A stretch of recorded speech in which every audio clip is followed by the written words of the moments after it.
ആധുനിക ജീവശാസ്ത്രത്തിലും ജനിതക ശാസ്ത്രത്തിലും വിപ്ലവം സൃഷ്ടിച്ച ഒരു അമേരിക്കൻ ശാസ്ത്രജ്ഞനാണ് ജെ ക്രെയ്ഗ് വെന്റർ.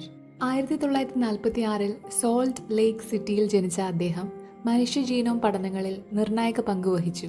മനുഷ്യ ജീനോം പ്രോജക്റ്റിന്റെ ഭാഗമായി മനുഷ്യന്റെ മുഴുവൻ DNA ശ്രേണിയും കണ്ടെത്താനുള്ള ഗവേഷണങ്ങളിൽ വെന്റർ ഒരു പ്രധാന പങ്കുവഹിച്ചു. അദ്ദേഹത്തിന്റെ നേതൃത്വത്തിലുള്ള സെലറ ജെനോമിക്സ് എന്ന സ്വകാര്യ സ്ഥാപനം പൊതുമേഖലാ പ്രോജക്റ്റിനൊപ്പം തന്നെ ജീനോം സീക്വൻസിംഗ് പൂർത്തിയാക്കാൻ മത്സരിച്ചു. ഇത് ശാസ്ത്രലോകത്ത് വലിയ ചർച്ചകൾക്ക് വഴിവെച്ചു.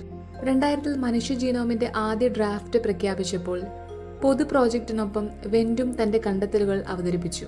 സിന്തറ്റിക് ബയോളജി എന്ന പുതിയ ശാസ്ത്രശാഖയുടെ തുടക്കക്കാരനായും വെന്റർ അറിയപ്പെട്ടു.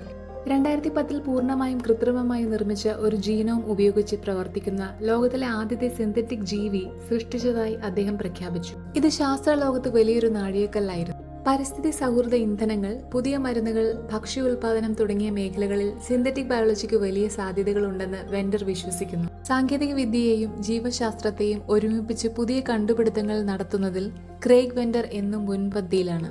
ഭാവിയുടെ സാങ്കേതിക വിദ്യകളിൽ അദ്ദേഹത്തിന്റെ സംഭാവനകൾ നിർണായകമാണ്.